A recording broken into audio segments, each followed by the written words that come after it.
आपका स्वागत है आपके अपने YouTube चैनल महाअध्ययन में। वीडियो को लाइक करें और अगर आपने अभी तक चैनल को सब्सक्राइब नहीं किया है तो फटाफट से कर दें। आज हम करने जा रहे हैं हमारी 7th स्टैंडर्ड की सोशल साइंस की वर्कशीट, जो कि है आवर पास्ट यानी कि हिस्ट्री से। वर्कशीट का नंबर है 12 और आज की डेट है 6 नवंबर। तो आपको याद है हम दिल्ली सल्तनत के बारे में या सुल्तानात के बारे में पढ़ रहे थे, और आज भी हम उसी के बारे में कुछ और ख़ास बातें इकट्ठी करते हैं, यानी कि जानकारियाँ इकट्ठी करते हैं। उसमें भी हम बात करेंगे 15th एंड 16th सेंचुरी की स्पेशली। तो अगर हम बात करें तुगलकात और की, तो आपको याद है कि अब तक हमने जो कुछ भी पढ़ा उसमें सबसे पहले हमने पढ़े थे कुतुबुद्दीन, शमसुद्दीन जैसे नाम, जो कि थे गुलाम वंश यानी कि गुलाम डायनेस्टी।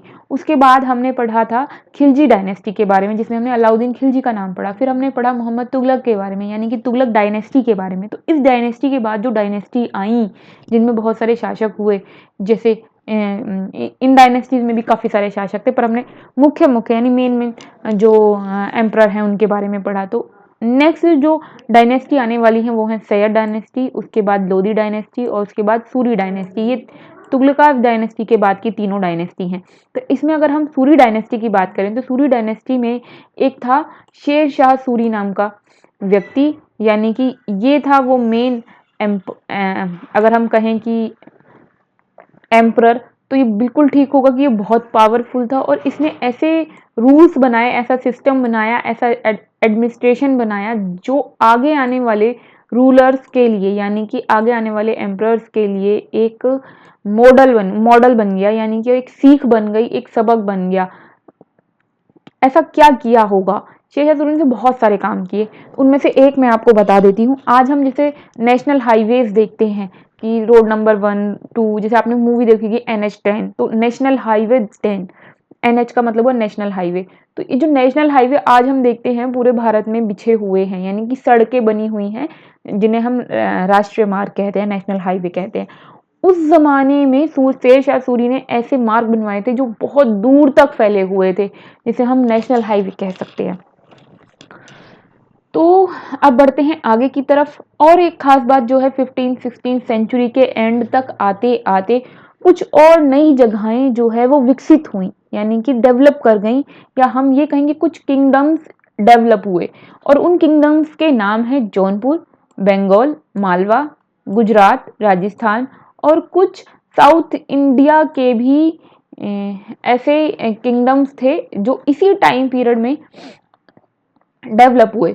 और अफगानाज और राजपूताज, इनमें भी हम देखते हैं कि वो भी हमें इस टाइम पीरियड में दिखाई देते हैं। तो चलो अब बढ़ते हैं आगे कुछ और खास बातों की ओर। हम कंपेयर करने वाले हैं अलाउद्दीन खिलजी और मोहम्मद तुगलका को। आपको याद ही है हम अलाउद्दीन खिलजी और तुगलका बारे में काफ़ी बातें पहले भी कर चुके हैं। अब हम फिर कुछ खास बातें करेंगे, क्योंकि हमने बात की थी कि अलाउद्दीन खिलजी और मोहम्मद तुगलक दोनों ही ऐसे शासक थे जिन दोनों ने बहुत ज़्यादा अपने स्टेट को यानी कि अपने एम्पायर को दूर दूर तक फैलाया, या एक बहुत बड़ा एम्पायर इन्होंने खड़ा किया। हमने दोनों के बारे में इस तरह की बात की थी। तो अभी हम बात करें कि इन दोनों में एक जैसी बातें थी या अलग अलग थी। तो देखिए, सबसे पहले अलाउद्दीन खिलजी का कॉलम है और उसके बाद है मोहम्मद तुगलका का कॉलम। अलाउद्दीन खिलजी ने एक बहुत बड़ी आर्मी को बनाया, आर्मी को स्टैंड किया। और किस लिए स्टैंड किया? उसने आर्मी को स्टैंड इसलिए किया था ताकि जो भी बाहर से इन्वेशन होते हैं, जिसे हम हमला बोलते हैं, वो अगर बाहर से कोई इन्वेडर आता है और उन पर इन्वेशन करता है तो वो उससे प्रोटेक्ट कर सके खुद को। लेकिन मोहम्मद तुगलका ने जो आर्मी बनाई थी वो इसलिए बनाई थी वो ताकि ट्रांसयोक्सियाना नामक जगह पर अटैक कर सके और उसको जीत के अपने अपने एम्पायर में मिला ले। फिर दूसरी तरफ हम देखते हैं कि अलाउद्दीन खिलजी ने अपने सोल्जर्स के लिए श्री नाम का एक नया गैरिसन बनवाया, टाउन बनवाया। हमने बात की थी ना कि गैरिसन होते थे जिनके जो फोर्टिफाइड किला होते थे, एक तरीके से फोर्टिफाइड होते थे, चारों तरफ उनकी किलेबंदी की जाती थी, मोटी मोटी ऊंची ऊंची दीवारें बनाई जाती थी।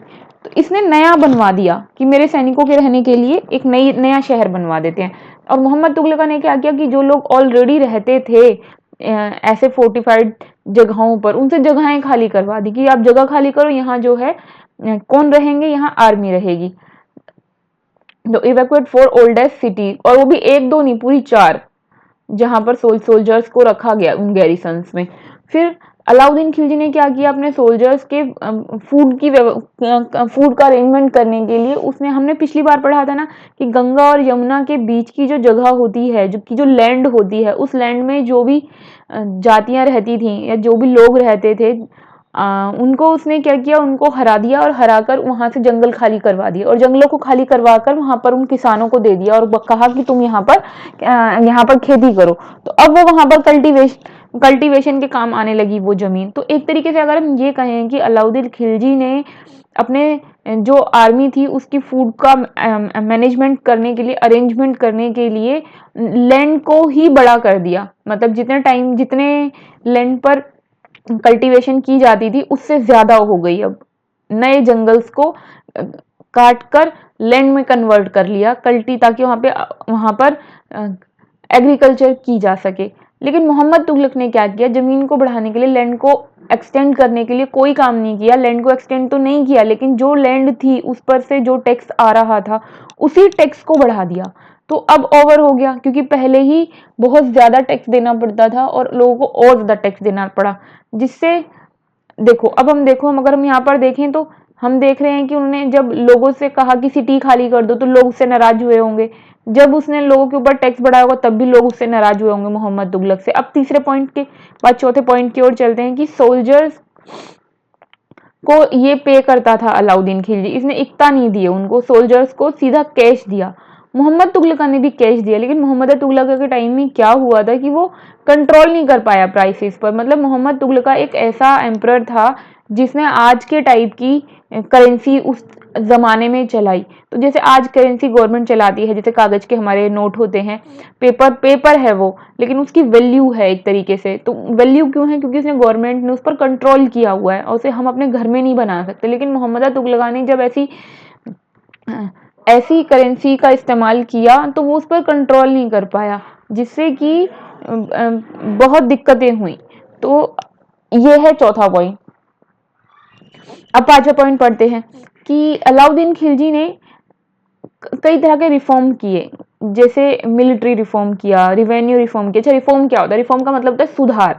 उसने बहुत तरह के सुधार किए, जो भी मिलिट्री में के रूल्स थे उनमें चेंजेस किए, जो टैक्सेस के रूल थे उसमें चेंजेस किए। चेंजेस भी कैसे किए? अच्छे चेंजेस किए, रिफॉर्म्स किए, यानी सुधार किए।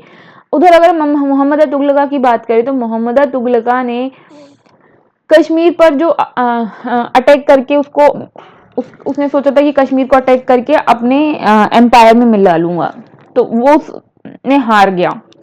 दूसरा, उसने सोचा था ट्रांसयोक्सियाना पर अटैक करने के लिए उसने अपना वो प्लान भी छोड़ दिया। इसके अलावा जो इतनी बड़ी आर्मी बनाई थी उसने, उसको भी डिसबैंडेड कर दिया। मतलब खत्म कर दिया, भंग कर दिया उसको। तो अब हम देखें, अगर अलाउद्दीन खिलजी और मोहम्मद तुगलक को, दोनों ने सेम टू सेम काम किए हैं। दोनों ने सेना बनाई, दोनों ने किले दिए सेना को रहने के लिए, दोनों ने खाने की व्यवस्था की सैनिकों के, दोनों ने जो है पे किया करेंसी, दोनों ने उनको कैश पे किया अपने सैनिकों को। इस तरीके से दोनों ने ही एट द एंड कुछ रूल्स बनाए, लेकिन उसने अच्छे रूल्स बनाए और इसने उन रूल्स को, उन चीज़ों को ही ख़त्म कर दिया। लेकिन हुआ क्या, मोहम्मद तुगलक पूरी तरीके से फेल हो गया हर चीज़ में, और अलाउद्दीन खिलजी हर चीज़ में अच्छे से पास हो गया। उसने जो भी रूल बनाए वो अच्छे से पास हुए, अच्छे से बने, अच्छे से चले। लेकिन मोहम्मद तुगलक के साथ सब कुछ उल्टा उल्टा हो गया। उसने जो भी काम किया, काम अच्छा करना चाहता था, लेकिन वो अच्छे तरीके से नहीं हो पाया। अब बढ़ते हैं आगे। आपको ये याद रखना है कि आपसे ये सारी जो चीज़ समझाई गई है, प्रश्न उत्तर में भी हमसे पूछी है, क्वेश्चन आंसर में भी हमसे पूछी गई है। अब इमेजिन करना है कि अब अलाउद्दीन खिलजी और मोहम्मद तुगलक के टाइम में अगर एक फार्मर होते और आप अपना टैक्स पे नहीं कर पाते तो क्या होता? सोचो और अच्छे से सोचो। अगर आप उस टाइम में मोहम्मद तुगलक या खिलजी के टाइम में होते और आप टैक्स पे नहीं कर पाते तो आपकी पिटाई हो सकती थी सबके सामने, और आपके सामान को उठाकर ले जाया जा सकता था, या फिर आपको जेल में भी डाला जा सकता था। यानी कि आपको इसके बदले में कुछ ना कुछ पनिशमेंट जरूर मिलती। तो सबसे पहले हमसे क्वेश्चन पूछा है इन्होंने कि administrative system of Alauddin Khilji और मोहम्मद तुगलक का जो था उसमें डिफरेंस बताना है। जो अभी अभी डिफरेंस मैंने आपको समझाया वही यहाँ पर पूछा गया है। ये पूरा चार्ट जो है ये, अब क्योंकि ये चार्ट काफी बड़ा है तो आप चाहें तो सारे के सारे पॉइंट लिख लें आराम से बैठ के यहाँ से देखकर, और नहीं तो इसमें से कम 3 पॉइंट ज़रूर लिख लेना, दोनों के 3-3 पॉइंट, क्योंकि अगर मानकर चलो एग्जाम में आ गया फिर कैसे लिखोगे, 5 पॉइंट आ गए लिखने के लिए। तो उसके बाद डायनेस्टी के नाम लिखने हैं। तो फर्स्ट का आंसर बता दिया है मैंने आपको, पीछे वाला चार्ट फर्स्ट का आंसर है। और सेकंड आंसर है तुगलका डायनेस्टी और लोधी डायनेस्टी के नाम लिखने हैं कि इसमें कौन कौन से सुल्तानाज हुए। तो वो नाम बता देती हूँ मैं आपको, लेकिन उससे पहले मैं करना चाहती हूँ छोटी सी रिक्वेस्ट। माय डियर स्टूडेंट्स, ये वर्कशीट करने से आपको बहुत हेल्प मिलती होगी और हमें हेल्प होती है जब आप वीडियो को लाइक कर दे और चैनल को सब्सक्राइब कर दे। तो प्लीज़ अगर आपने अभी तक चैनल को सब्सक्राइब नहीं किया है तो जल्दी से कर दीजिए। आपकी वीडियो के नीचे आ रहा है रेड कलर का निशान, उस पर लिखा है सब्सक्राइब, क्लिक कीजिए। कलर चेंज मतलब चैनल हो गया है सब्सक्राइब। और वीडियो को शेयर करना बिल्कुल ना भूलें, क्योंकि ज्ञान बांटने से बढ़ता है। तो ये रहे तुगलका डायनेस्टी और लोधी डायनेस्टी के नाम। तो तुगलका डायनेस्टी के नाम लिख लीजिए और लोधी डायनेस्टी के भी नाम लिख लीजिए। फिर मिलते हैं ऐसी अच्छी सी छोटी सी प्यारी सी मोटी सी वर्कशीट के साथ। तब तक के लिए खुश रहें, स्वस्थ रहें, नमस्कार और थैंक यू।